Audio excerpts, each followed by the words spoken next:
Peace and long life, everyone. Good evening, good afternoon, and good morning, ladies and gentlemen. Yesterday, today, and tomorrow. Welcome, everyone. Thank you for joining us. This is Trekking Across the Universe on the NDB Media Network. Thank you for joining us. You know who I am. I'm Roger. Michael, how are you? I'm doing fine after our little bitty technical difficulties there. We had technical. Did you fall into some sort of box, interdimensional c- connection thingy? Nexus? I don't know. Yeah, it was like a box and then something next to it, and it kicked people out. I mean, it wasn't fun at all. But you're alive. Are you sure? Well, I'm not going to get into that any further. Mm-hmm. And speaking of being alive, good evening. Oh, well, there you are. Hi, Aaron. How you doing? Hello.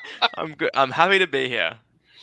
All right, and we're happy to have you here, and we're all happy to be here. And maybe Liz, who's having family issues, that's code for family showing up at the last minute. Maybe she'll still be able to join us. Oh, it's Roger's fault.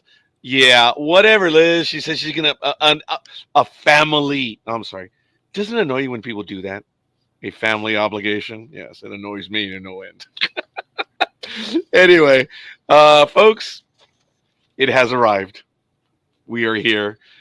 Star Trek Discovery. And before we get into the review, Michael and I had a conversation, and I guess I'm going to bring it to the fore right now, that we were a bit sad, genuinely a bit sad that it was coming to an end. I don't know, Aaron. How about you? You haven't been on, well, we haven't done Discovery for each year, but we've done a little bit of it, and it's here. What are some of your thoughts on that you want to share? I think what made me sad about watching it or the end of it was that it was the start of this new era of Star Trek, and it gave birth to so many other shows, some of which I enjoy more, some of which I enjoy less. But I think the important part to take away from this is that Star Trek came back. It was back for a streaming era. It was gonna be different than what it was before, and it led to so many other shows. So regardless of whether it's good or bad or what people think of it, it brought Star Trek back, and it's here to stay, hopefully. So, yeah. For that, I'll take the fault. All right, Arc 54, I do like that. Hopefully, it will be my fault for that. Michael, we were talking about it for a bit, and before the final episode aired, and this is one of the few times that Michael and I have not even discussed the final episode even before No. going live. So I don't know what that means. We'll see, but you were a bit melancholy yourself, or we were, huh? That oh my goodness, this is it. Yeah, 5 years, I mean, it was. I mean, making up the show and everything and putting it on the web page, and I was going, "Oh, Discovery is over. Episodes 9 and 10." Because we didn't do it last week, and it was like, okay, we're gonna have 9 and 10 next week, and it's like, and then that's it. You Mm. know, I've I and oh, I already we already received a shout out. Lewis, my brother, who is in the shadow of Disneyland and Anaheim, California. So thank you, Lewis. I appreciate the like. I hope you're doing better, brother. He's had a few medical issues as of late, and since he's watching the program right now, I'm really happy about that, Lewis. So thank you, thank you, thank you. Um, I don't know about you, gentlemen, and I'm not trying to drag you guys forward, but it's not a bad idea doing it every other week. I don't know. You're nodding, Michael. I mean, it's Yeah. hard to do it every week, and then when you do so many programs, Well, that's the thing. I mean, it has been nice, with the few reviews we've done recently, and we decided to do a couple at a time. It's made it a little nicer. And I Yeah. suppose because the stories connect together, it's more to talk about because it's part of the same story. So Yeah. Yeah. True. we are able to get away with it on this one. Who knows? Maybe the New Voyage or the new what is it? Strange New Strange New Worlds. Worlds. Who knows? That may not work and stuff in the future. I want to invite my co-host. She's in the chat room, Arc 54, and of course my two co-hosts. That if and when another Star Trek returns, I would appreciate that we could give this another shot again. I like every other week. It is easier. I don't know about you, gentlemen, but with what Aaron said, with what Michael said, and what Liz has said, I have found myself to have more time to review. Have you guys found that in a way, or no? It's actually worse. It's compressed because now you got to do 2 episodes. Well, especially if you don't look at the one episode the week before, and then All right. Well, fair enough. it all depends. It all You've seen depends. both this time, right, Michael? Huh? You've seen both this time, right? Yeah, this time. Yeah, well, I was in town. Yeah, so that made a huge Oh, difference. I'm sorry, Jet Setter. I Well, apologize. yeah. I mean, us jet setters, have issues sometimes. Especially since the place we're going, they said that I could watch it, and then Sometimes. things happened, and I couldn't. So. Actually, both you and Aaron were actually making movies, so that's really Yes, cool. we were. Yeah. Yeah, that's really neat. So, all right. I suppose we'll just get into it. 2 episodes. Episode 9, Lagrange point. For those of us that know a little bit of astronomy, we understand what that is. And I know my co-host will correct me if I'm wrong, but the Lagrange point is a certain part in Earth's orbit between the moon where you have like a neutral place where something can sit, and it's a safe place. And there's only like 3 or 4, I think, right now in Earth moon orbit, something like that, where it's a safe. It could float there. And if you know anything about the episode, Lagrange point, I was like, okay, I don't know. Episode 5.9, Lagrange point, written by Sean Cochran, which I was like, ooh, that's kind of neat. Cochran, ooh. And Ari Friedman, directed by none other than Jonathan Frakes. I was like, all right, that's cool. It had a runtime of 46:56. All right, gentlemen, I love Jonathan Frakes' direction.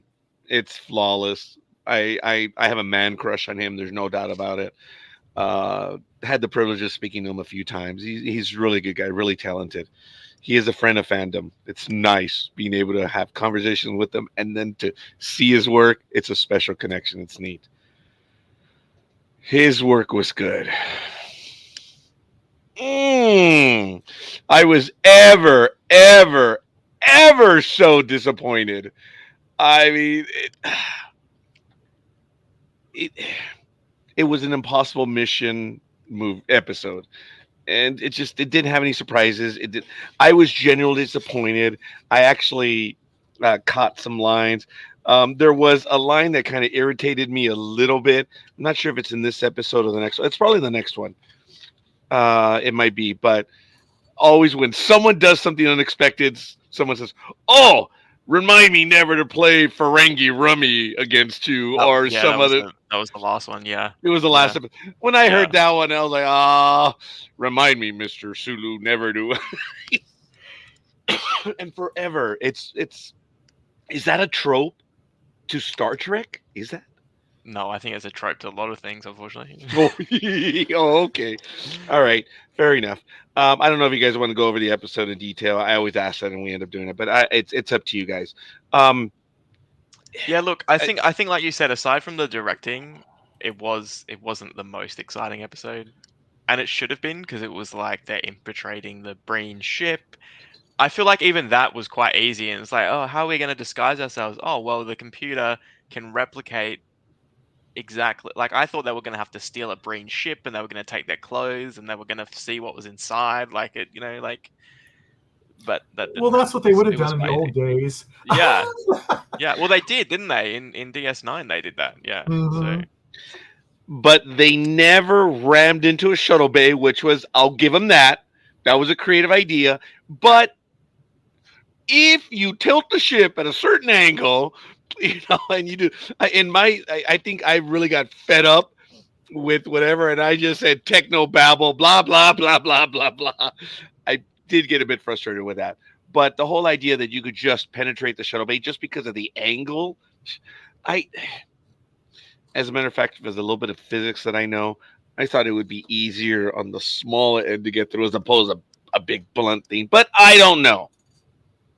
You two gentlemen are the educated men. I feel like in Discovery, there is a lot of times where there's a problem and it's solved very quickly, but we don't actually understand like what the solution is. It just someone comes up with it, and there's a bit of writing on a whiteboard, and like that's it. Like it's never explained in like layman's terms. Like in Voyager, they'd be like, blah blah blah. Oh, you mean like an elastic band? And you'd be like, oh, this is it. But here it's just we have a problem, call someone, they fix it, that's it.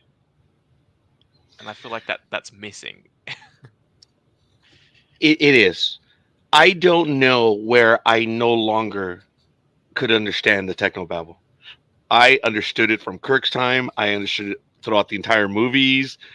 I thought, okay, now I'm way off topic, but in Generations, the whole concept of the shield frequency, I was down with that. I got that because we Yeah. knew how it worked. The whole idea 257.4. I stated years ago, oh my God, every Star Trek fan is going to know that one, 257.4.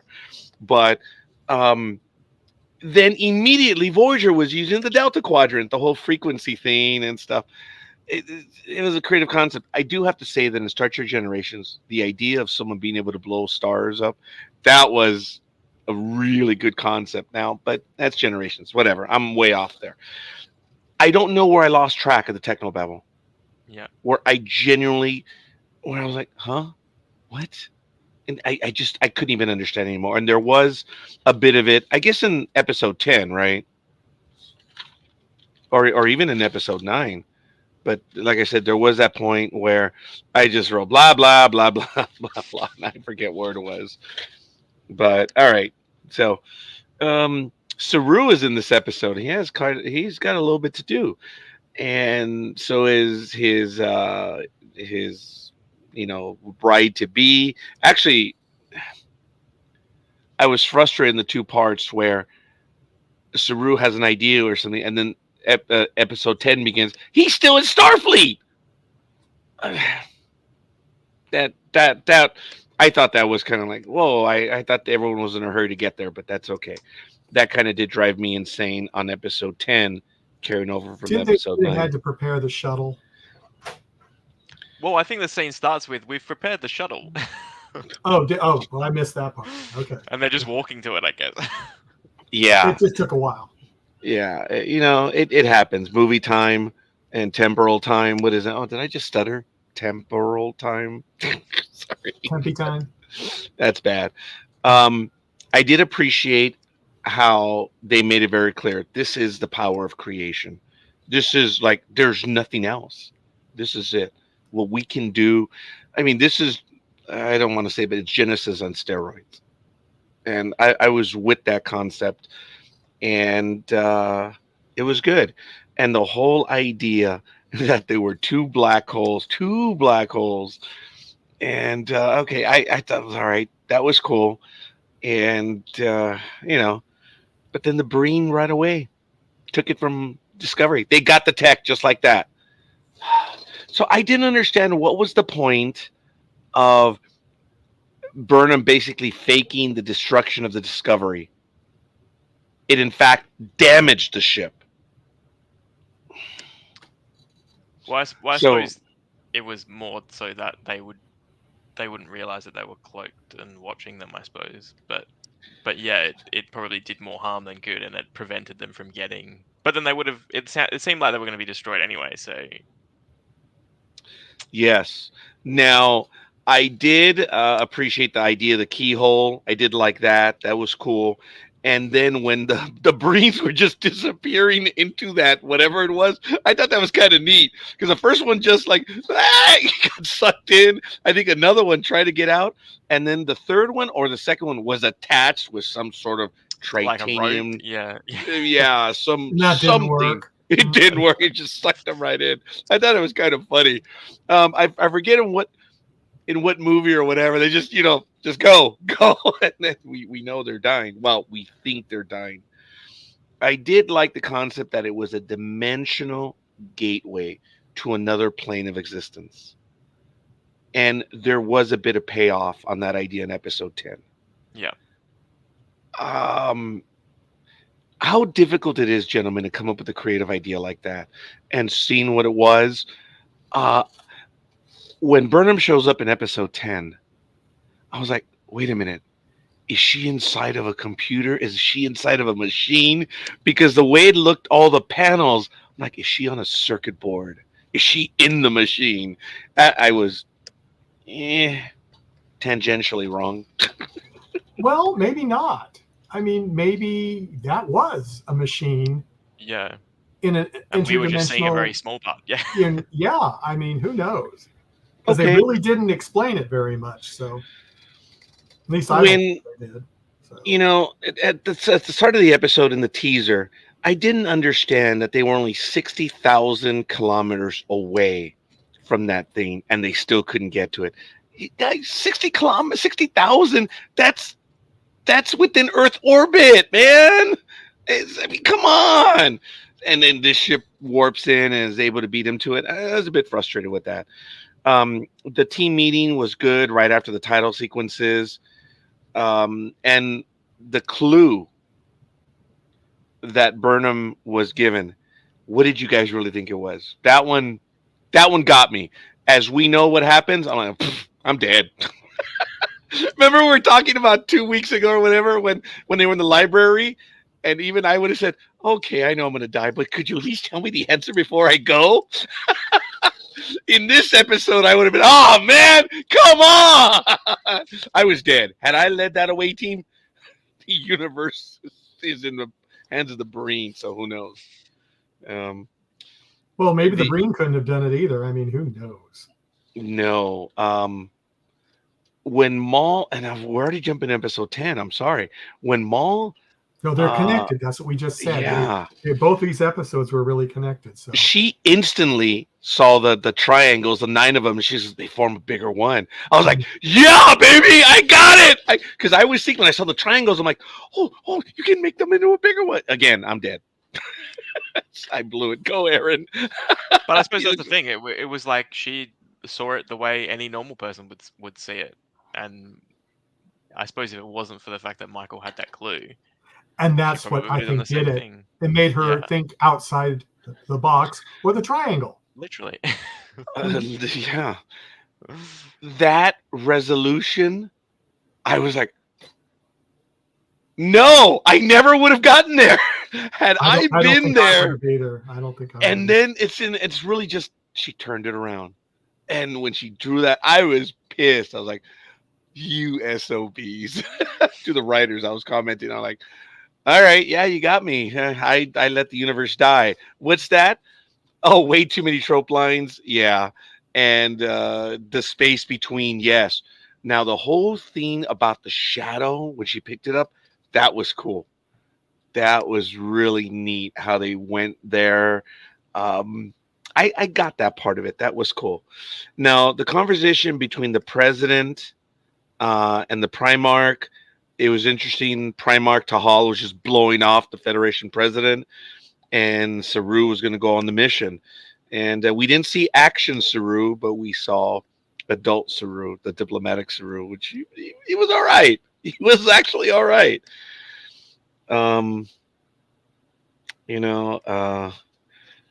Let's see. I didn't understand how when they were aboard the Breen ship in episode 9, I love the concept that the universal translator was taking a while. Yeah. That was real. I did like that. But how did they toggle their switch to talk to the Breen and then to each other? That I didn't get. Yeah. That there was one time when I was watching it, I was like, this is a bit I don't know. Did they have a private communication channel? They must have had, yeah. But they went from talking to the Breen to instantly talking with each other. Yeah, no, I know.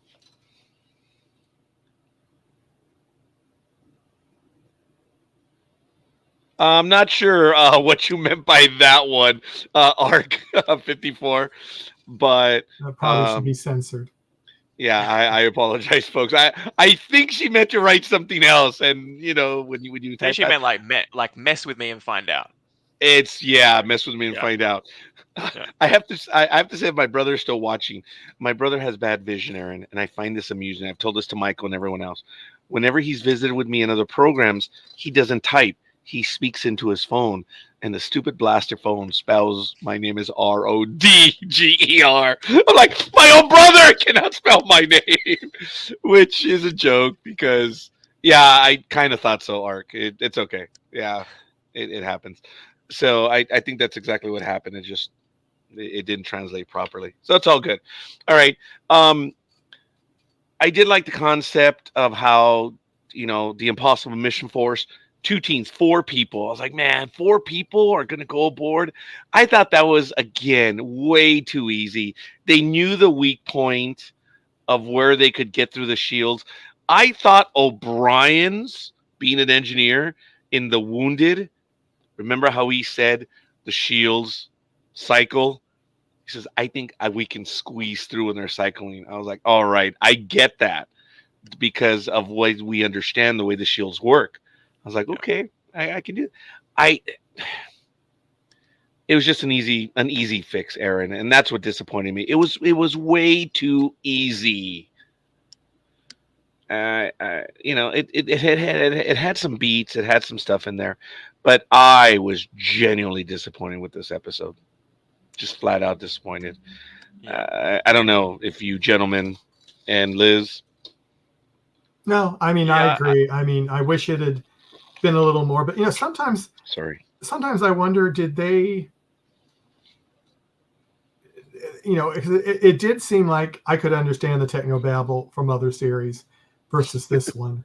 And did they do that on purpose, or are we just getting older? Or maybe the science is getting more sciencey accurate, and no one can understand it. To give them credit, the Next Generation had that doctor of physics. I forget his name, and it was real world, and he made it that way. I'm sure they have people on staff now, so I got to believe it's just it's a combination of both. We're a bit older. Sorry, Aaron. I'm not trying to dissuade you on anything, but the older guys, I think it is a little bit of that, Michael. But sometimes, dude, it's like, we're not dumb, we understand stuff, and what? It's like, whoa, I just didn't even get any of it, and that's yeah. But I think that it must be in the way it's delivered. Like, it's not delivered in a way that an audience member can maybe not understand it, but it's not delivered as part of the story. It's just, I don't know. I feel like maybe I should go back and rewatch Discovery and then just see how the way they communicate the technobabble, or how that's part of it. I am gonna have to do that now, guys. I have to tell you, the scene with Book when he's talking to the Marine guy. There was a slight Han Solo-ish thing about that. Remember when they break into the stuff and he's talking to the guy? Oh, we're fine. Thank you very much. How are you? Whatever. The conversation that he was having with this guy is like, oh, so are you going to the celebration? He's like, yeah. Oh, are you going with anyone? No. Oh, you want to go together? That was so funny. And then Burnham's like, oh my God, they're flirting together. Oh, and what does Book say? Dude, we got to get out of here. I have to admit, that looked real. It was a bit uncomfortable, but it was funny. I don't know about you guys. I thought that was nice to know that the Breen aren't so different from us. I mean, if anything, we should take from the fact that their social cues are exactly the same. They murder people and just casually, but if you get an invite to an oil bath, that's it. I mean, that was funny. And then Burnham, she was enjoying every moment of it. That was funny, I gotta admit. I that did have me laughing. I did like how Reynard, the first officer, had his Poe moment. And you guys want to know what I'm talking about in The Last Jedi. Remember how he took in the bombers and shot up the entire squadron, even though they got the capital ship? He'd violated orders. But when they're on Crete, he's like, no, we're not going to do it. We got to pull back. Reynard had the same thing when he talks about the avalanche. He's like, wait. And it was a better move. Part of it's experience, but I did appreciate that he learned that lesson, and he wasn't the same cavalier. I mean, he's a good captain, I think, but yeah, you learn. You learn. Now, did we see? And he used what he learned, not just just just went, well, this is the way I've always done it, so I'm going to do it this way anyway. Yeah. No, he learned. And Now, I really think it was because he was listening more yes. with the crew and everything else. So Yeah, okay, I know we're in 2024, but the whole thing with Tilly about, sir, you're stalking, like, oh, calm down. If in the Navy, they would have bolted Tilly right off the deck. All right, come on. All right. I did like the thing where he says, where Tilly says something. He says, look, I've about had it with you. Warm and fuzzy encouragement means death. I did like it when he kind of threatened Tilly. He's kind of kidding a little bit, but he did. You come with that warm and fuzzy stuff again, I'm going to end you. I thought that was kind of cool. But I really thought that Reynard and Tilly kind of did work together. Well, to That the point where dynamic. he makes a first officer, right? Oh, yeah. Yes. So It was really kind of cool also having seen Discover for all 5 years, seeing where Tilly started and seeing that actually was kind of cool. At the very end of the episode when he actually sits down, because remember he says, no, I'm not the captain. I'm not the then captain. we'll sit in the chair. Mm-hmm. And then had I been doing the reviews that I had been doing years ago, the line at the very end I would have used, failure is not an option. And then he sits down and he's, let's do this. I was like, all right. That was a decent ending to the episode. A little bit before that, we found out that, let's see, Reynard slams Discovery into the Breen shuttlecraft. Okay, yeah, it was in this episode. Yeah, to beam them out. I did appreciate the thing when they're like, well, you got to come in at such as whatever angle. And they're like, what? Well, the math doesn't lie. Like, oh, okay, all right, okay. another one of those moments. Yeah. Science! I'm like, okay, I get it. What else, gentlemen? What else did you guys want to add to it? Look, it was fast moving, but we've already seen it. Yeah. There was I gotta nothing admit, new. when I started watching this episode the first time, I fell asleep probably within 15 minutes. And then I had to watch it the next day because I just couldn't retain it. Me too. I Oh was probably my very goodness. tired, but yeah. Did you have that problem, Michael? I think you mentioned something to me. I got toothpicks, so to keep my eyes open. Oh my goodness. So what does that say? Liz, did you have the same problem? Just curious. But then watching it the second time, yeah, it I was was okay. there for it. Yeah.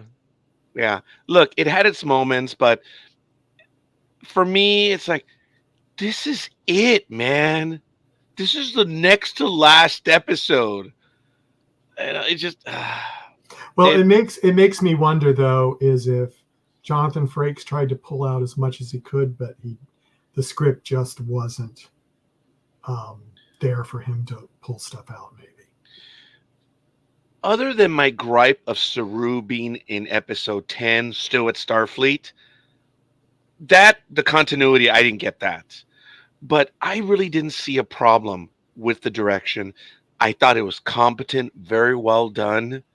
I enjoyed watching, but it's like it bored us. That's what I'm saying. Yeah, we've seen this. If we'd have had, I was just saying maybe if there was a better script, it would have been a little bit better. Because his directions are wonderful. Every single episode that he has done in Star Trek has been great. And you can tell I'm not sure if you know this, Aaron, but in Hollywood and all of his cast and everyone, his name is Two Takes Frakes. Yeah. Had you heard about that? Yeah. He works with the people and he's like, man, just 2 takes. That's all we need. And they love him.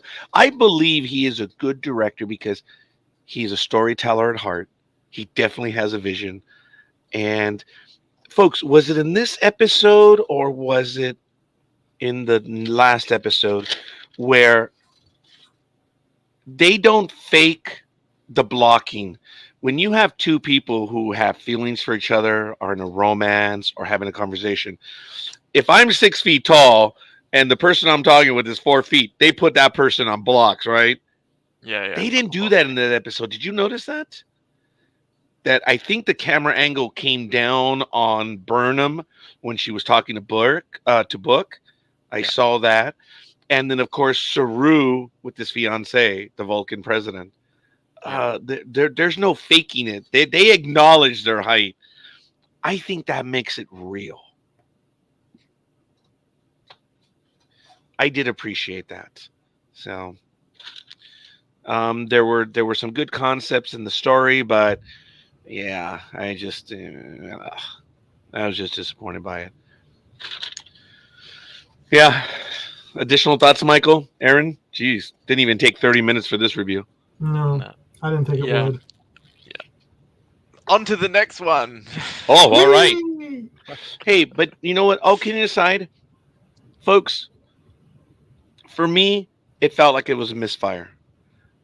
I'm not mad at Discovery. I believe we're here. I Yeah. mean, come on. We're here. Episode a year 5 episode.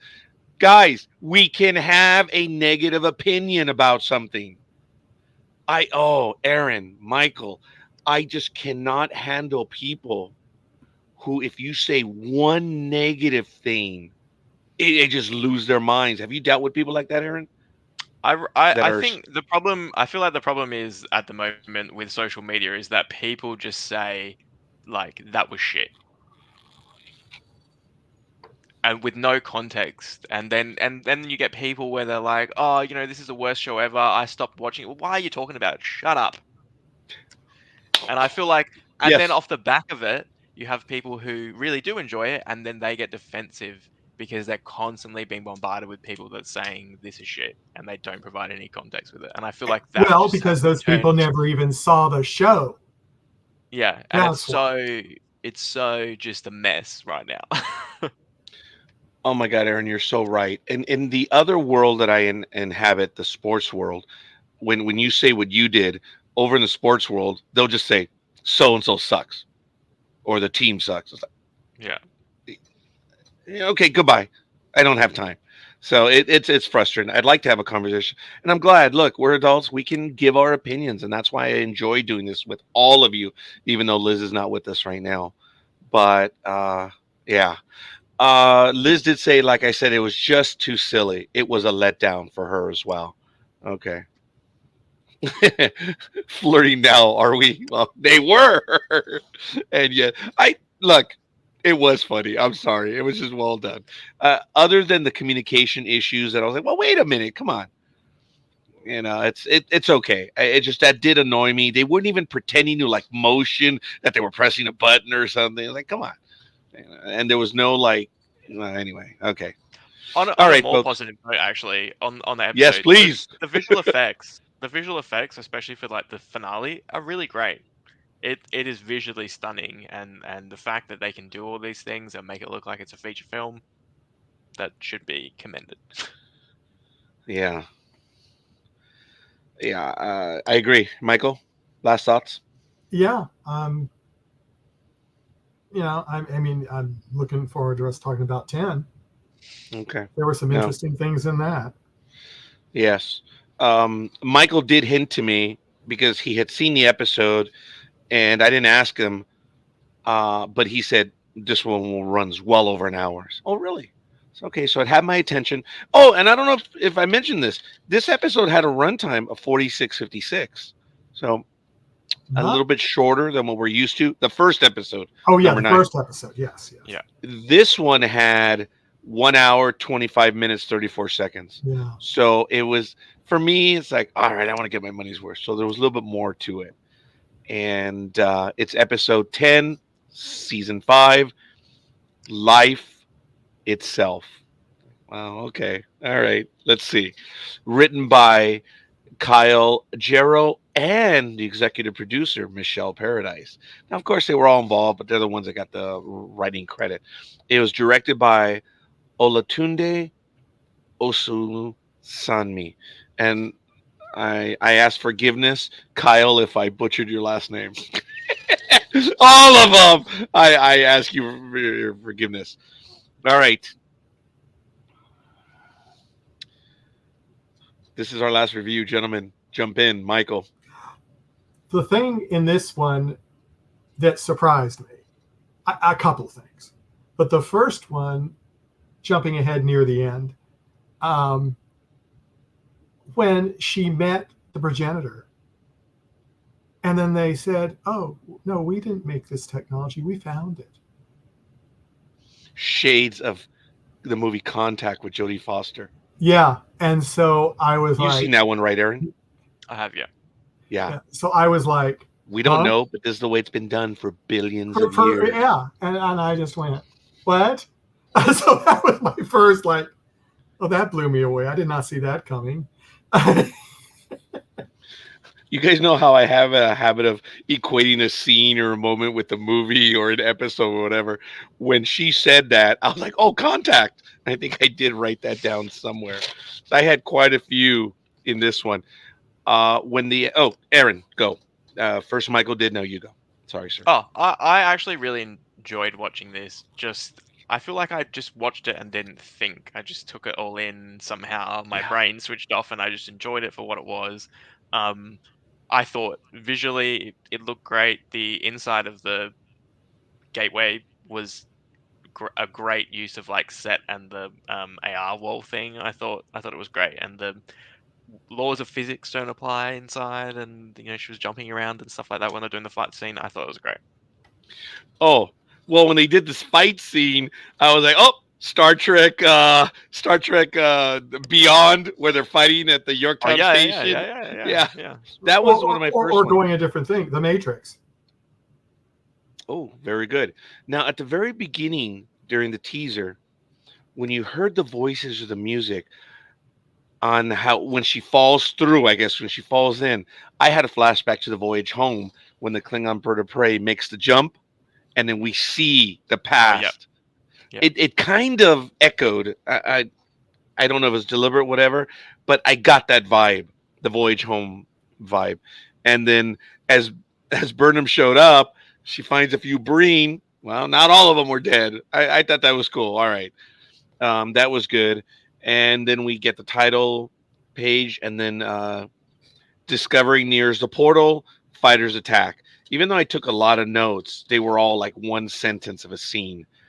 And Saru finally had his orders, and then Burnham and Maul walked together, and then they had the fight, which was Star Trek Beyond the Gravity fight. And then when they fall into one of the planets, which was the volcanoes or whatever, that one was like, oh wait, that's Star Trek in the Darkness. That's Planet Nibiru. I thought they were going to do an homage of a volcano thing, as they did in the movie when the flames came up and almost took out Spock.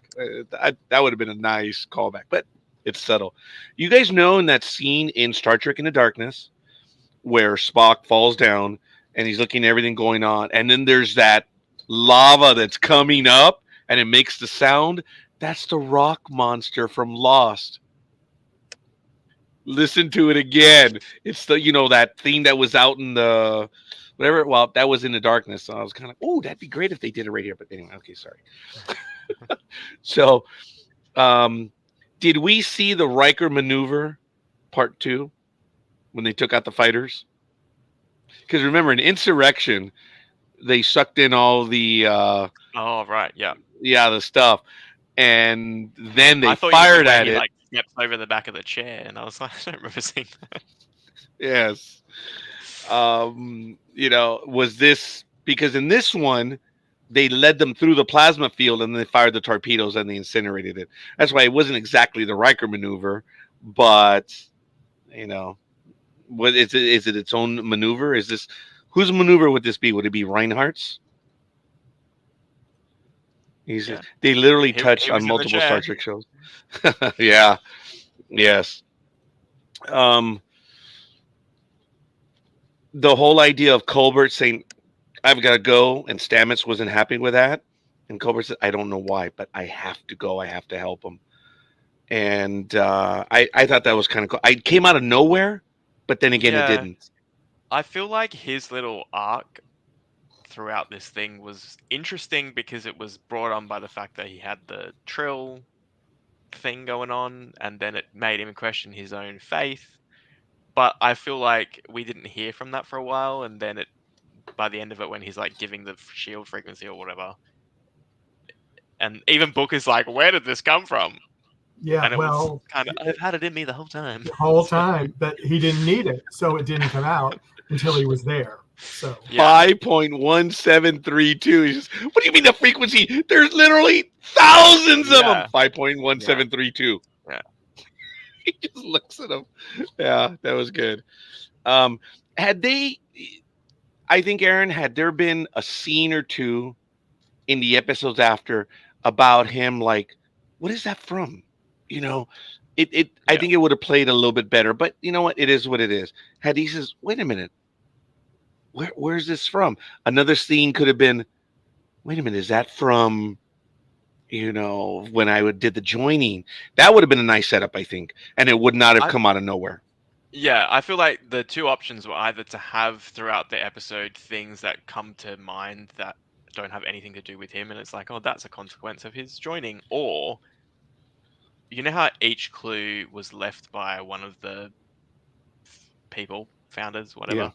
Um, having those founders offer something throughout each episode instead of the clue, or as well as the clue, that would have made sense. That the Trill guy's piece was that actually he had the frequency for them to get in. Like, yeah, just so it didn't come out of nowhere. Right. We saw the girls after Colbert says I'll help out. The girls were fighting it out, of course. Burnham and I'm like, come on, you're a captain. You're a young little. Come on, man, beat her up and end it. And besides, she had the technology. I didn't understand when she kicked the phaser out of her hand. Didn't we prove that all you had to do was just call up another phaser? See, that's the problem with that kind of technology. Yeah, It's like that's a plot hole. yeah, I that was believe literally what I was thinking. I was like, just get another.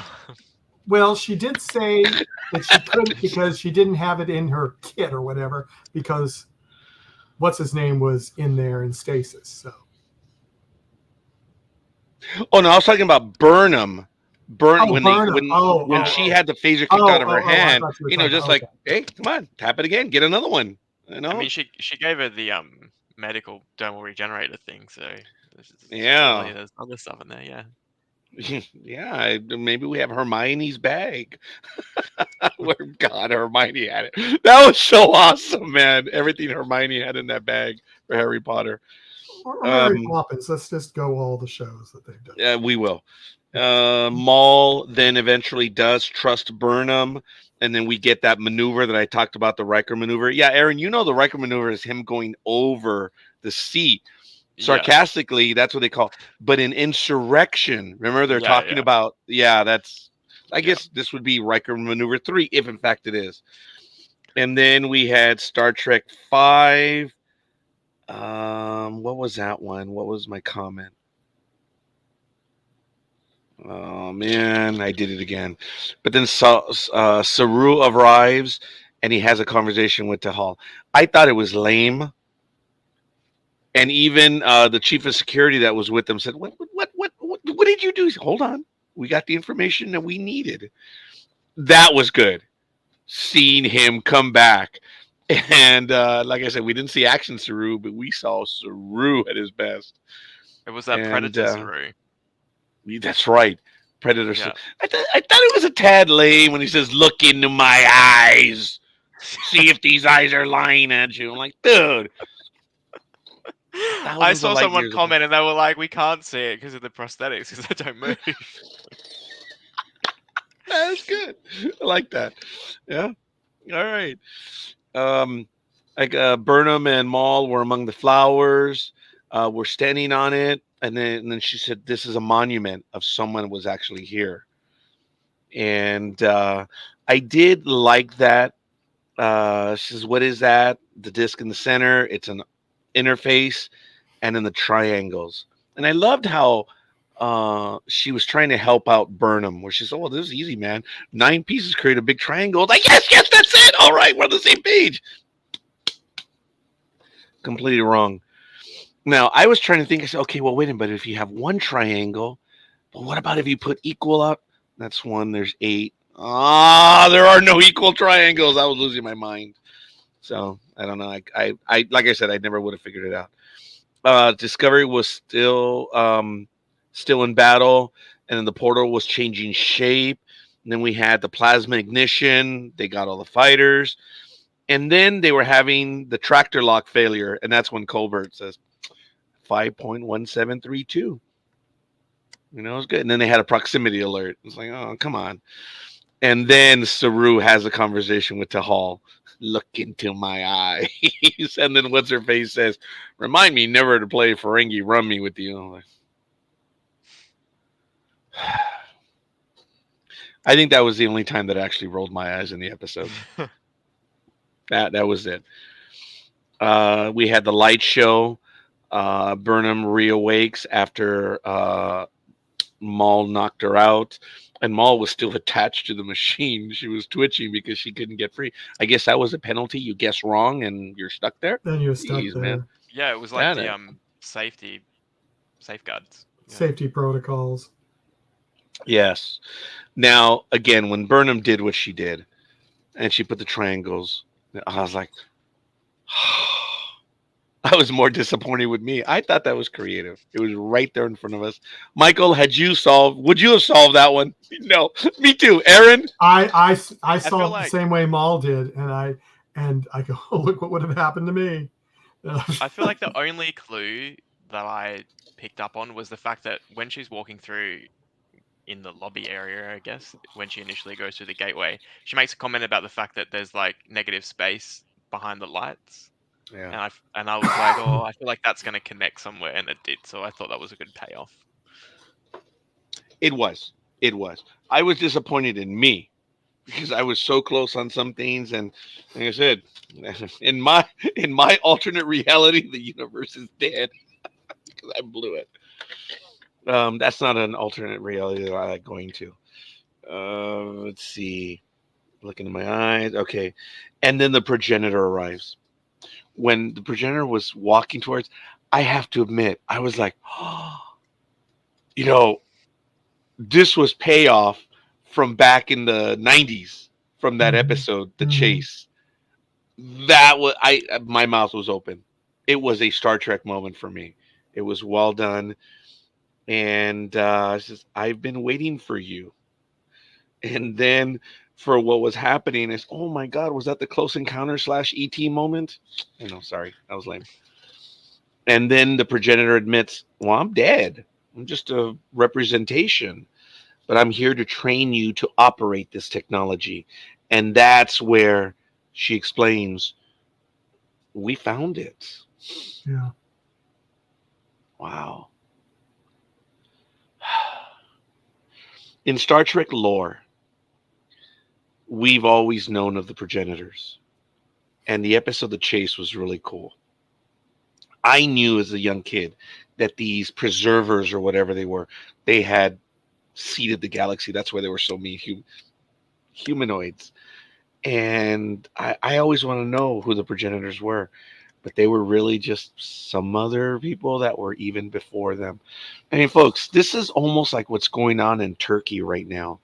Göbekli Tepe. We're learning that the whole timeline of humanity is effed up. This is like 11, 12,000 years ago. We should be hunter-gatherers.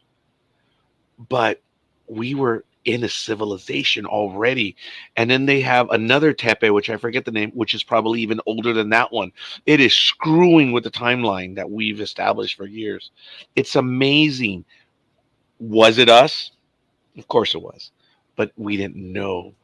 And I felt the weight of that. I was like, wow. It's not the answer that we were expecting. I thought that was good. And right after that, it was a very heavy conversation with her and Burnham, and then we have Colbert and Book who made it, and my joke was friends forever because they survived it. And then we had Discovery, the techno babble, and we're talking about 3 minutes. You have 2.5 when they're explaining how they're going to use the spore drive to transfer the ship. I was like, okay, all right. That was creative. Were you guys in on that, or was that? I didn't understand it. I'll admit I knew they were going to use the spore drive, but I go, what are they talking about? What are they going to put over there? What I didn't get it. So maybe I just wasn't thinking, or I was tired. I didn't mind that part. I thought that one part was actually easier to understand.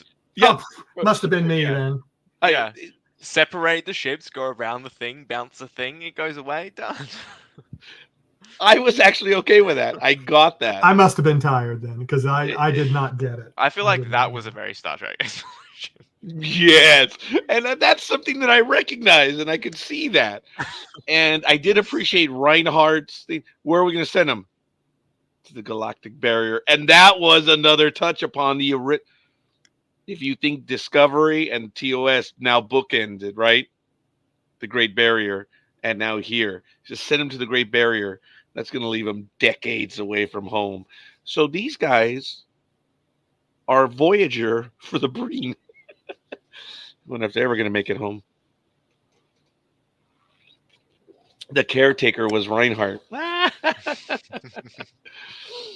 and I bet they were surprised when they ended up where they did. Yeah. Now, I really felt that Burnham was going to be left there as a steward.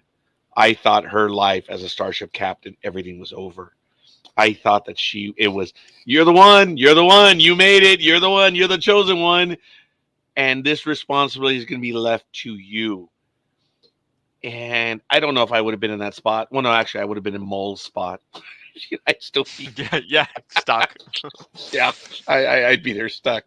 But I think I would have accepted the role had I been there. Aaron, would you?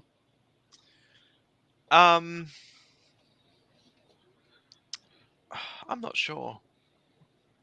See? Probably not. I feel like if I like chronically overthink things, so I'd be like, oh no, I'm not good enough. Michael? I don't think I would have either.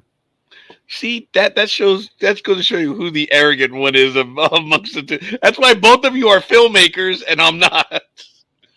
I think I would have understood the responsibility, and I think I would have been able to have done it. Seriously. I understand the responsibility, and I would have covered it up. I would not have allowed anyone to have control, because I know that this is greater. It's bigger than me. I wouldn't. True live means more. You're dictating your comments, aren't you, to the computer? So,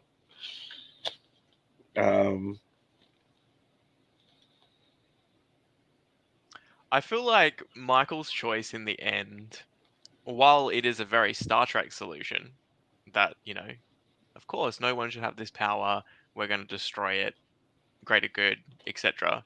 For a season-long arc to be about finding this tech and then to, discard it within about 10 minutes, that wasn't the most satisfying conclusion, no. I feel like, to the story. But it is a very Star Trek conclusion. So I feel like that's why perhaps the chase worked as a standalone episode, because it just resets a bit like Seinfeld. They go back to the start for the next episode, whereas this, I don't know if it was a worthwhile payoff or it was a worthwhile story. Yeah. I did appreciate IDIC. It's too powerful for one person to control. She understood that. But yes, that is very, very Star Trekian story. It is. I was disappointed with that myself. I forget. Someone said in the line is, you will choose wisely. I don't know if that was Saru or someone, or if it was the progenitor. You will choose wisely. I remembered Indiana Jones and the Last Crusade. Remember? Says, oh, this is a cup of kings, and he drinks it, and he shrivels up, and he dies. And He chose poorly. So I thought that was good. Um, I don't know why I said the Fifth Element on Burnham's screen. I don't remember what she was looking at. So, but all right, well, whatever. Um, and then they literally put it back in the black hole. Yeah. That was not satisfying at all. And then everyone says the red directive is over, closed, whatever. It's. I thought it was just a bit too neat, and I was You know disappointed the by that. scene at the end where she's explaining to basically like the senior staff that this is the choice that she's made and she's content with it, and they're like, oh, you have to speak to the admiral because he's going to flip his thing, and Yeah. she does that. I feel like Stamets' reaction, where he's like, "This is the biggest scientific discovery of our lifetime. Like, you can't do that." I feel like that was pushed down too quickly. Yeah. And when Saru says like, "Oh, this isn't about your ego," and he's like, "What? Like, it's not about my ego. It's blah blah blah." And then he's like, "Oh well, I'm sad." But I feel like there should have been something more in that. Like it, They should I have feel like a expounded on normal that a little person bit. wouldn't have reacted that way. Yeah. I agree. Yeah. And what we know from all of humanity, this is not a secret. Everyone knows. Even though it's a red directive, way too many people know. Of course, after the conversation, she gets the call from Dr. Kovic. And that's where he explains to her the red directive is closed. And, they have this moment where they have an understanding. And she said, your name's a code name. Hi, I'm Michael Burnham. So she reintroduces herself, says, let's forget everything. And he, very good, Michael, thank you. I thought it was the idiot that Silic spoke to. Yeah. I was I waiting told for you to Michael, get that. oh my God, are you, because he said it has something to do with Enterprise. I'm like, oh my God, they're going to resolve the temporal war thing. Silic's guy. A lot of Future people guy, believe they believe it's Jonathan Archer from the future. yeah, I don't that's know. what Brendan Braga said. Yeah. Oh, okay, yes. Yeah. All right. Well, I thought it was, the guy Silic, and then no, the moment he said, I'm Agent Daniels of the USS Enterprise and other places, I was like, you dog. I was like, okay. I don't know. What were your thoughts on that? I mean, they now bookended the everything. Yeah. Discovery to Enterprise now. What'd you feel feel about like that? it would have been. It's a very niche reference. Oh yeah. I feel like, yeah, maybe Yes. nicher than the Chase, maybe not.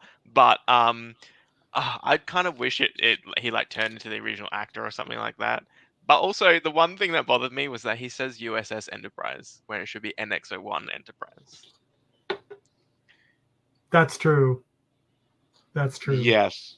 Unless the reason why he had so much like Geordie's visor and Picard's He's been on. He kept going back to the USS He was in the Enterprise. other Enterprise too. That's okay. But that's slight niggle. But otherwise, it was a cool, reference.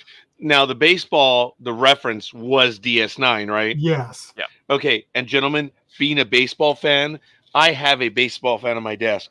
Let me tell you, at the end of that episode, the 5th season ending, where Ducat goes over and he picks up the ball and he sits down and waves. What is that? It's a message. He's telling me that they're going to be back. I was like, wow. And then you see the image of Cisco looking off at some far distance place. And you see, guys, this was one of the most exciting moments. So seeing that baseball, which was from the very first episode of DS9, and he always had the baseball with him. But at the end of the 5th season, when the Rotaran and the Defiant make that turn and they join the fleet, I remember saying to myself, oh, wow. Yeah, well, we saw the opening of episodes, season 6. We saw what happened. But I did appreciate the baseball. That was a throwback. So was everyone in there? We had DS9. We had the original series. Obviously, the Progenitors was the next generation. We had Enterprise. Was Voyager there? Did Voyager get a nod in the episode? I don't think so. I don't think so either, but There might have been something on a wall you other somewhere. two are the experts on Voyager, so Oh, we're just fans of Voyager. That's it. That's our common our common cause. Um, after he meets, and she has a conversation with Agent Daniels. Then Saru, and I guess that's where they get married, right? yeah. Yeah. Which I thought was really cool. She looked good in the Vulcan dress.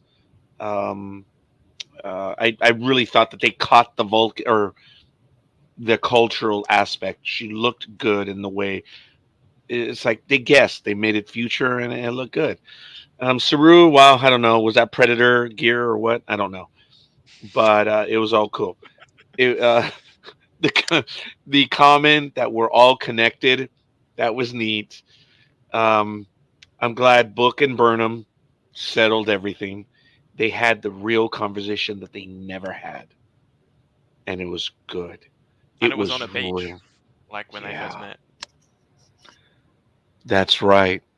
I did appreciate that they mentioned Molly. Oh, I think a little bit later they mentioned Molly just shortly thereafter, which was from the very first episode as well. Um, when they switched to the future. Oh, Book and Burnham and Grudge. I thought that was funny. It was good. Book said his sentence was commuted, and this is where I was talking about the camera angles. When Book is looking down at her, she's obviously looking up, and I took that for what I was like. That was good. It made it real. They didn't put him on the same one. He's taller than her by a lot. Yeah. And it was good. They were talking about another mission that they were going, and then we see someone in a log cabin or a house. And when you look outside, I was like, oh, they're on the planet of Nibiru because of the way it looked red. Duh. That was from where they took Molly, that creature that Book was trying to get to that planet. It was red. Yeah. I forget what it was called, but it was that sanctuary planet or whatever it was. So Yeah, it turns it's out just that Sanctuary 4 called. yeah, they chose to live there. Now the shuttle that picked them up was UFP 47. I'm like, okay, I get it. And we find out. I knew it was Burnham. I was like, okay, is it gonna be her daughter maybe? But then when we see Burnham and we see that she's an admiral, and it's her son. Her son came to pick her up, who's newly minted captain. I don't know about you guys, but I thought he would. Dude, you're a captain.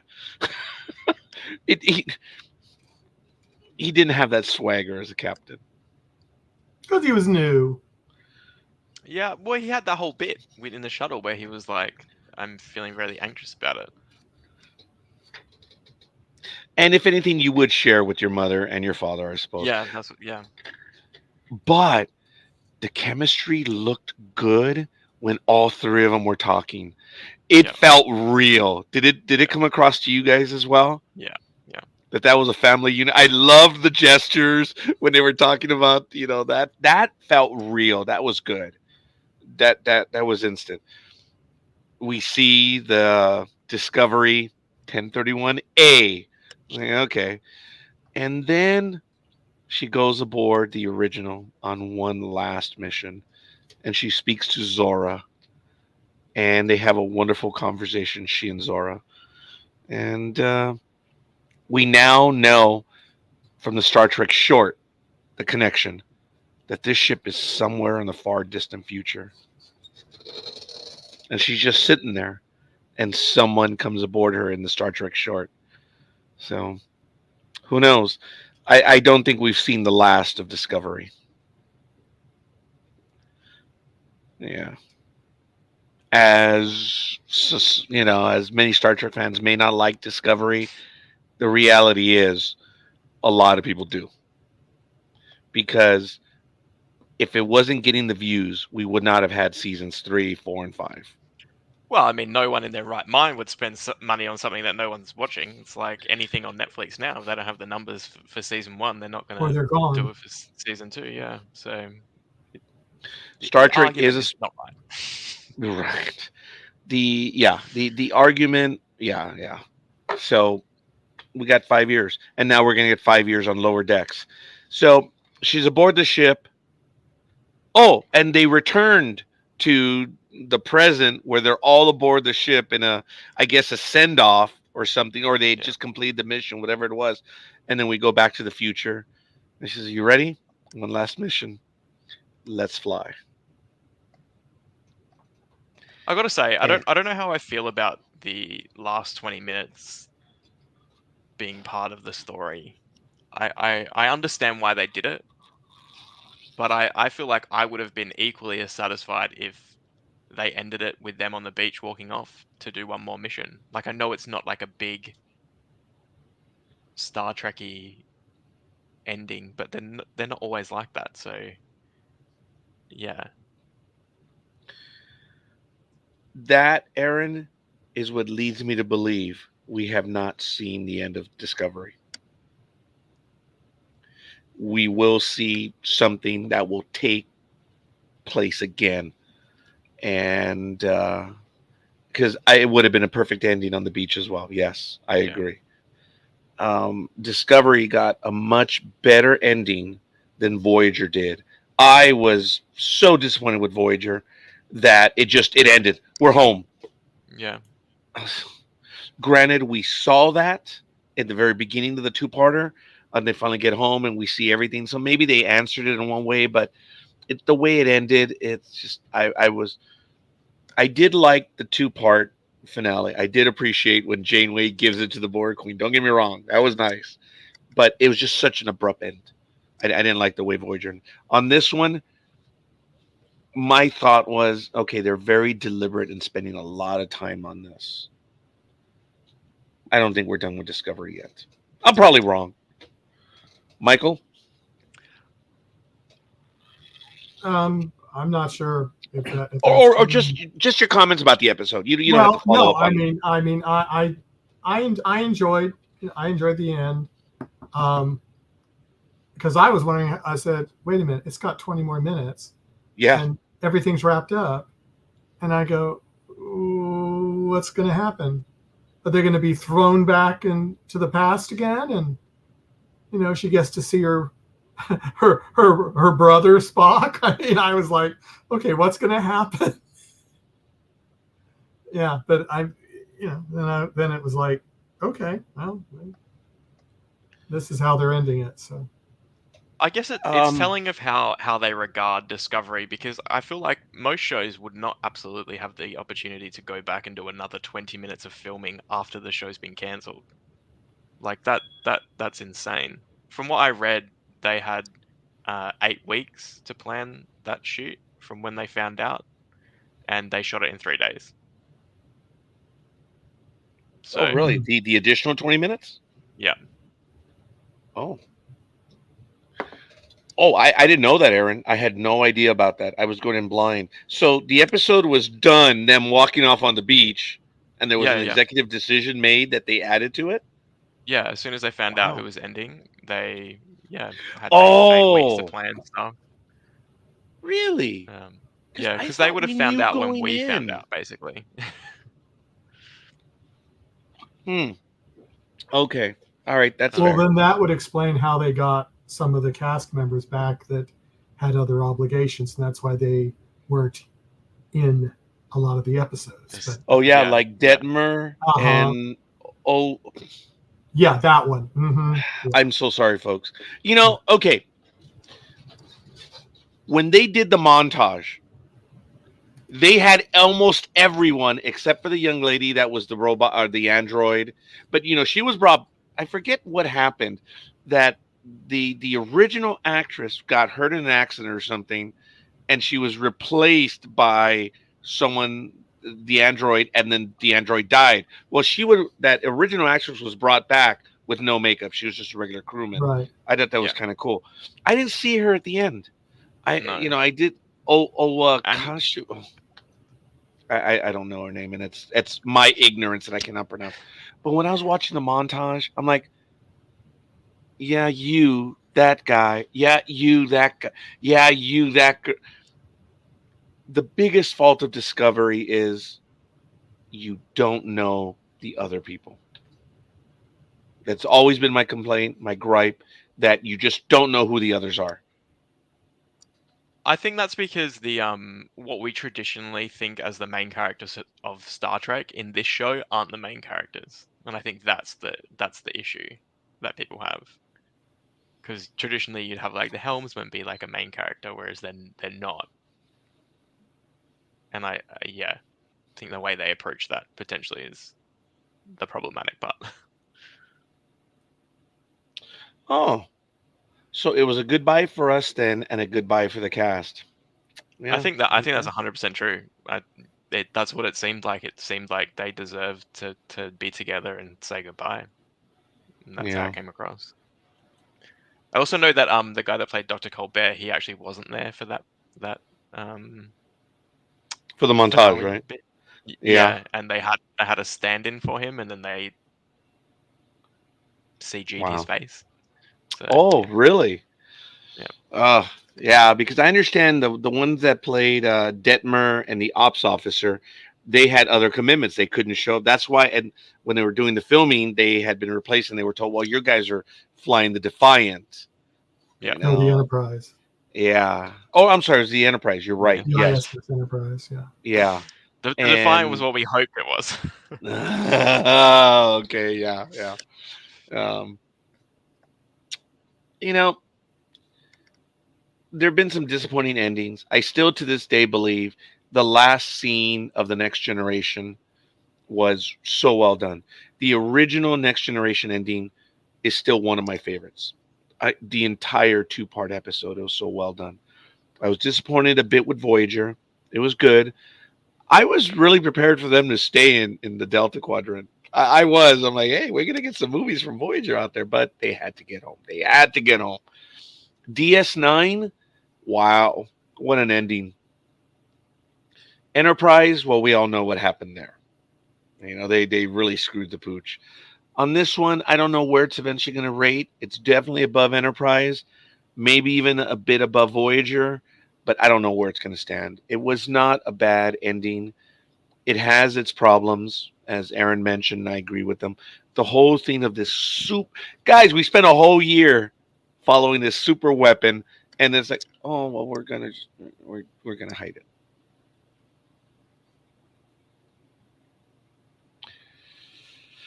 Yeah, that didn't work for me.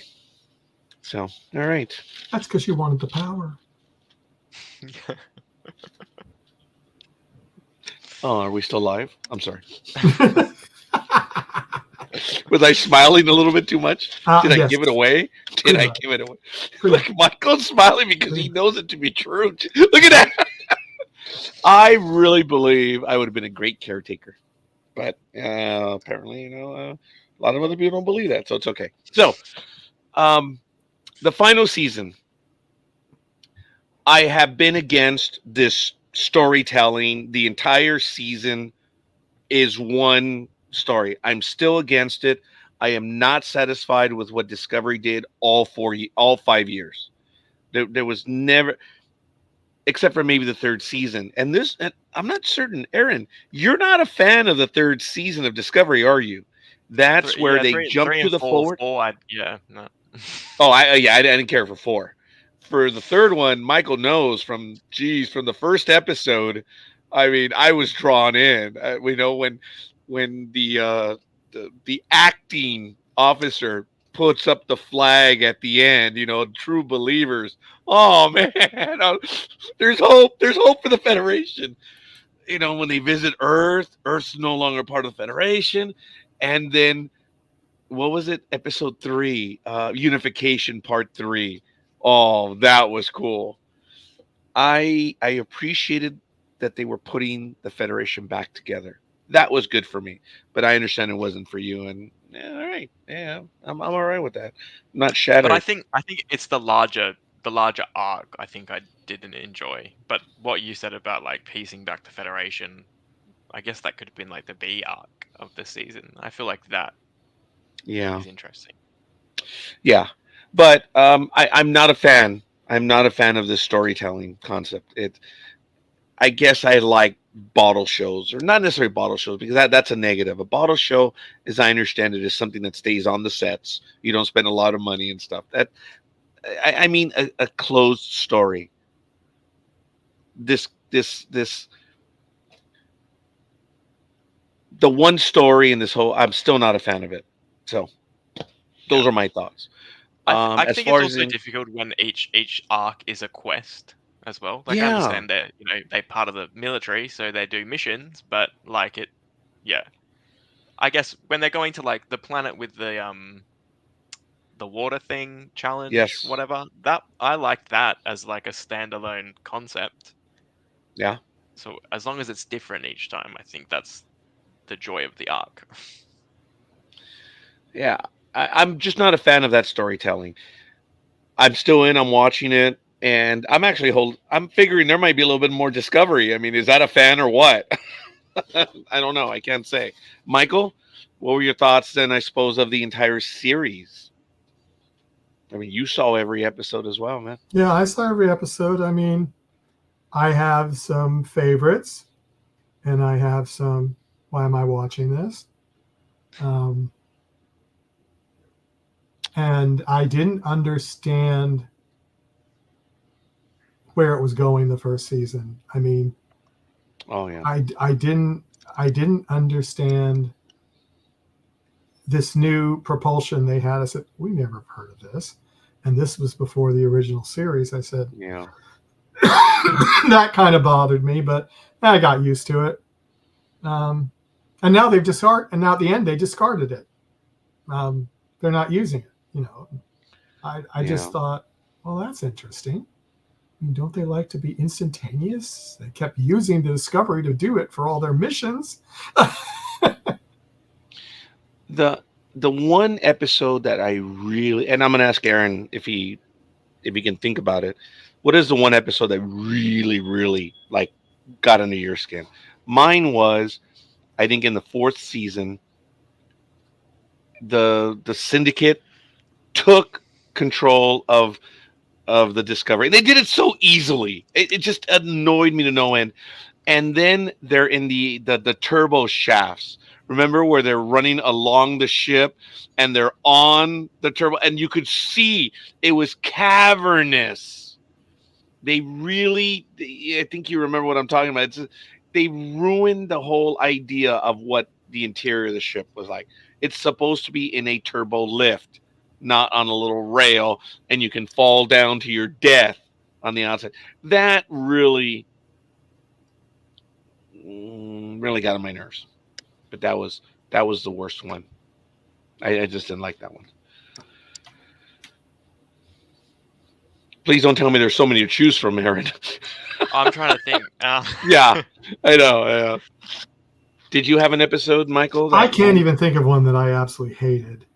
Um, as I said, I don't know it if might I be a whole. hated anyone, but I disliked that one.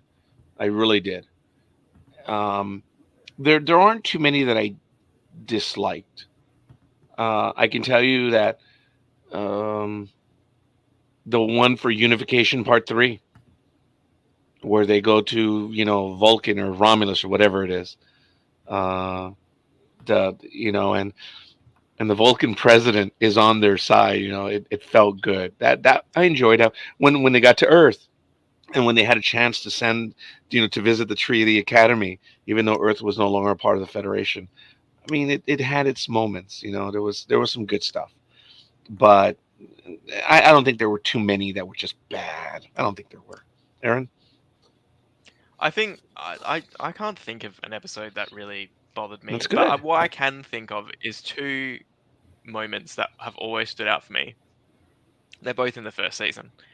The first one is in the episode where Harry Mudd takes over the ship and they're locked in that like time loop. Yeah. There's a scene between Michael and Stamets where they know that they've run out of time and they're not going to be able to do anything in this loop, so they just dance in the corridor together. And people are walking past and looking at them, and they're just talking to each other about relationships and things like that. And then they've run out of time. They turn, and the fireball's coming towards them, and they hold each other's hands. And that was the first moment where you saw those two characters who apparently didn't like each other actually speak to each other.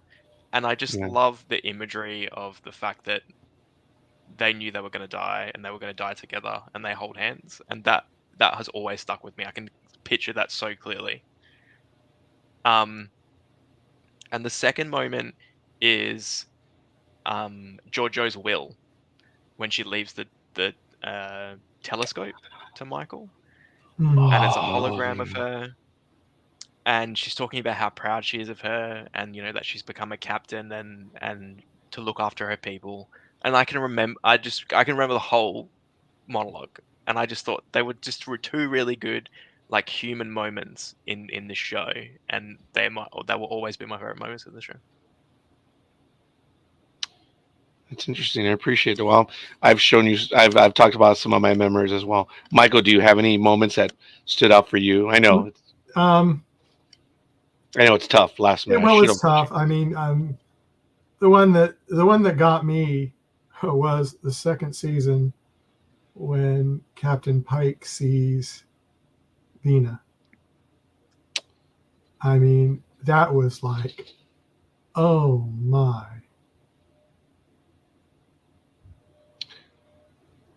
Michael, and in right around there, you and I talked about this. Aaron and I, we never spoke about it, but when Pike sees his future, but he made the decision.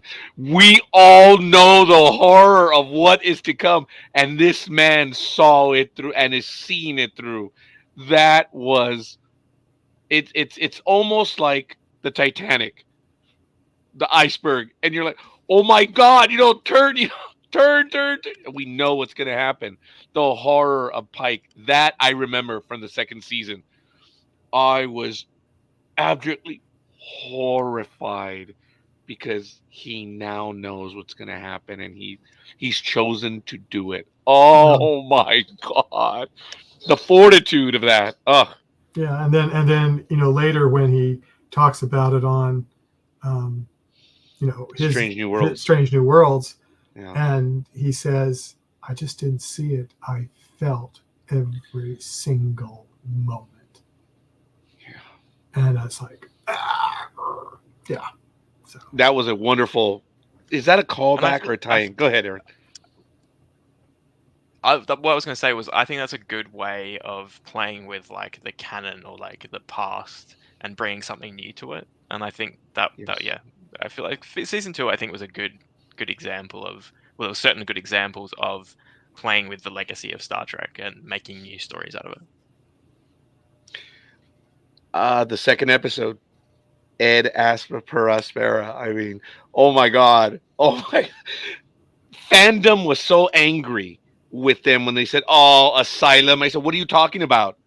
This has happened before. This wasn't new.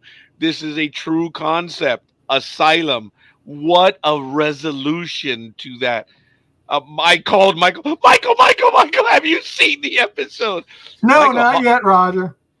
But once you did, how long did we talk about that episode? About an hour.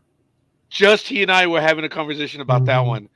And then in episode 7, when Lower Decks shows up, oh my God. I told Michael that I thought the reason why Boimler couldn't see her was some sort of an in-joke, because that number 1 is married to the first in real life. Yeah. So I thought it was some sort of in-joke, like, I know who you are. No. And then the whole joke, well, you're a pinup girl. What? Oh, that was hilarious. That was hysterical. That was a pinup girl. And then what do you mean by that? Well, I'm not in a bad way. And then they recruiting. You could have started with that. Yeah. That was so real, and it was awesome that even in the far distant future, she is the pinup girl for Star. I mean, wow, that was cool. That's what got Boimler in. That's hundreds of years. Yes. Hundreds of years. That was exciting. That was cool. But it's the Yeah, connection. but now we have Discovery. totally. Yeah, that's Discovery. That's Strange New Worlds. It's Lower Decks. What a wonderful connection on all of them. Mhm. Look, I was disappointed with episode 9. 10, yeah, not 100% happy with it, but it's done. I'm all right with it. I enjoyed the run of Discovery. It doesn't leave a bad taste. You know, it's kind of like, oh, sandwich is usually a little bit better. Yeah. I mean, it's cooked well, but it doesn't have that extra herbs and spices.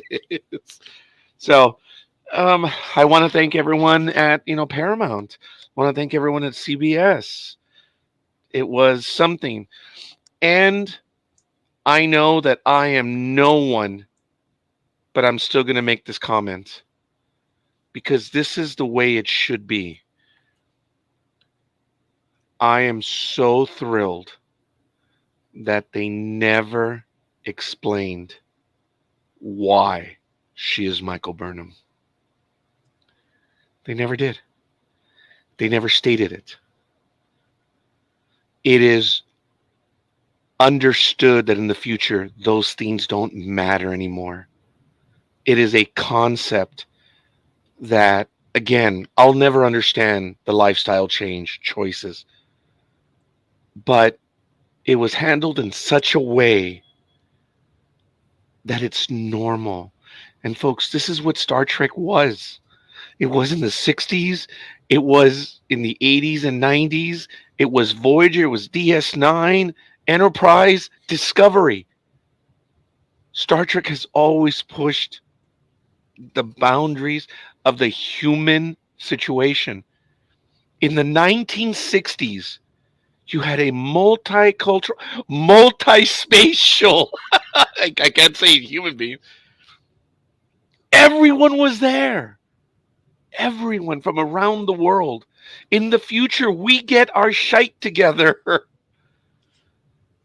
In First Contact, once we realize we're no longer alone in the universe, we get our act together. That's what Star Trek is. Discovery, love it or not, at times it was difficult, but I stayed in because this is what Star Trek is, and I'm thankful for it. And I'm just so happy that I was privileged to watch it live, and it's good. So I'm definitely gonna get on my soapbox. I am a true believer. Now you know why, Aaron. Season 3, man. I am a true believer, man. UFP, man. I am. I am a true believer. When I had the chance to talk to Robert Beltran, and I said, "Sir, I got it. When you were aboard Voyager, I had that Nichelle Nichols moment. You know, I got it." And his line was, "Yeah, well, at least we know we're still in the Delta Quadrant." What a smart ass! What a smart ass! It was good though. Star Trek. Harv Bennett said, "The reason why we don't explain things in movies is because Star Trek is a club. It talks to me, and I know the language." I would have loved to have spoken to Harv Bennett. He passed away, sadly. But right, Michael, we've had trouble with people in our universe that don't like Star Trek, but we're here. It's all right. Sorry, folks. I am definitely on the soapbox. I can't even see anymore because they're salty eyes now. So, your last thoughts, men, or are Thank we you, good? Discovery. Yeah, I think we're good. Yeah. Thank you, Discovery. Michael? Well, then we all join up for Lower Decks. Is that the next one? It might be because I think Strange New Worlds is next year, right? I think Yeah, so. that's well away. And I understand there will be a movie. Oh So yeah. once the movie is out, yes, we'd love to have See, you on that's for more that, Aaron. Discovery, isn't it? There you go, done. Oh, duh! Yeah, there's going to be a little bit more. Yeah, there's more, but it's just we're not sure when. So Ooh. that's the thing. Oh, And okay. I mean, I'll say this, Aaron. It's really creeping me out who's behind you, but that's a whole other issue. Whoever's Oh, is that Doctor Who? Yeah. Or are you talking about the orange suit in the back of, or to the No, as, no, it's the doctor. You know, okay. doctor's been looking at me all the time, and it's bothered me. I said, "What does he know that I don't know?" You know. Well, folks, we've been on air for 16 years. We've done live programming, we've done news reporting, we've been doing documentaries, we've been doing interviews. We do live reviews as well. If you are interested in being a part of the family, just contact us. We would love to have you on. We love the opinions. I mean, Arc 54, Aaron as well, and Michael to a lesser extent as well. I was lucky to meet them, and they've come aboard. And like I say on other programs, I'm lucky, guys. I get to claim the name NDB Media, but everything else that happens, it's because of the co-host. It's because of everyone that comes to spend time with us. Your comments mean so much to us. Being with us, it blows us away that you're here listening to us and spending time with us. We read your comments after the fact. We're a little bummed that they're after the fact because you don't want to post them live, but it means a great deal to us, and we thank you. And we will be doing future Star Trek programs, and the invite will always be out to Aaron and to everyone else if you want to join us. But we're good. I think we're it for now. Aaron said it very well. Thank you, Discovery. Michael, do you have any announcements? And actually, wait, Aaron, any announcements that you wish to share right now? No, unfortunately. Okay. Voyage's fan film, check it out. The Fall of Starbase One. But there's more. There's a lot more. But if you see that one, it's good. Um, the series as a whole definitely had its ups and downs, but I'm disappointed it's over. However, I didn't like the Point of Light in season two. Oh, okay. I appreciate that, Liz. We missed you today. All right. Voyage's fan film, check it out. A lot of good stuff there. And there's some projects in the works. So keep it up, Aaron. I can't wait to see what you're going to be doing in the future. Michael, why don't you take us any announcements and then take us out? Well, let's Let's see. fly. Just got two confirmed guests coming up. And Roger, you're going to be surprised about this one. Monday, Evan Rain, actor yeah. from Under the Bridge on Hulu right Hulu. now. However, Roger, he was also in season 1 of Upload. Really? Yes. I found that out and it was like, really? I had to go back and watch it because I thought he looked familiar, and there he was. All right. And then on June 12th, that's a Wednesday, we have Donald Hang from the new movie Sight, which Roger and I both saw, and we were impressed.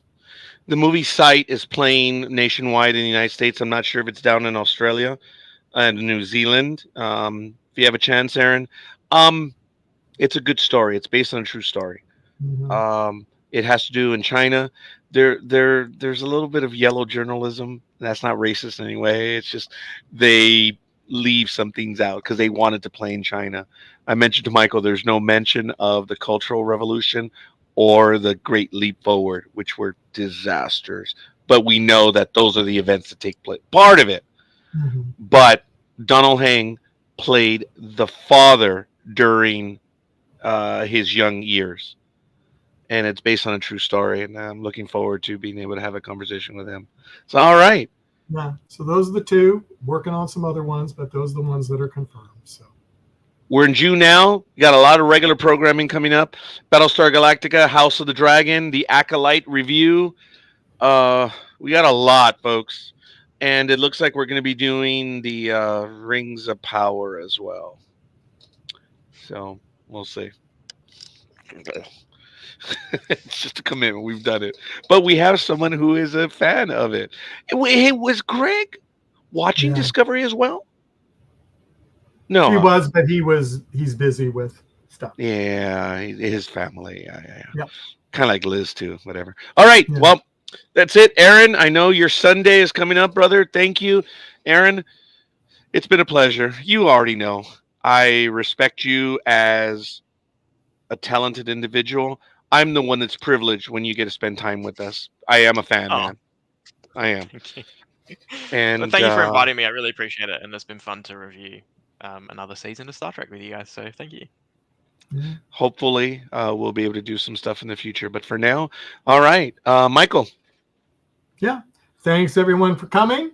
Please go to our main website, ndvmedia.net. Take a look at everything that's coming out. As Roger said, there's a whole bunch for June and July. In July, I'm expecting that we will start having guests from the Ark. Aaron, you've got to join us for that, dude. Some of them are going to be at a decent hour for you as well. Yeah. Yeah, 2 in the some. morning. Not necessarily. Some of them are. Yeah. Oh, at 11 a.m. our time. Oh, that's right, huh? Yeah. Wait a minute. What time is it right now with you, Aaron? It is 10:36 a.m. Yeah, he's screwed. It'll be good times for him when we have people that are actors from Canada. That will be good. Yeah. Yeah. But yeah. Anyway, but we're going to be hopefully also, besides the actors, we're going to have producers, Yeah. writers, costumers. I'm working on a whole bunch of stuff. Well, So the we're Ark very- has a start date, right? August something? August 17th. Not August, July 17th. July. Oh, July 17th. okay. Oh yeah, there's a whole bunch out there. I know. I'm looking at it too. I'm looking at the schedule and it drives me crazy. All right, folks. It's good. We got stuff to do. Guys, to steal Aaron's words, thank you, Discovery. It was a fun trip. I'm expecting more. We'll see. All right. Again, Michael, thank you. Aaron, thank you. I'm Roger. Liz is in the chat room. And for everyone else, thank you for spending time with us. And again, we see the numbers. We see you're watching live. Say hi. Let us know who you are, where you hail from. The old guys need it. Aaron doesn't care. He has a huge audience. Yeah. All right, guys. We'll see you guys on the other side. Bye. Peace. Bye.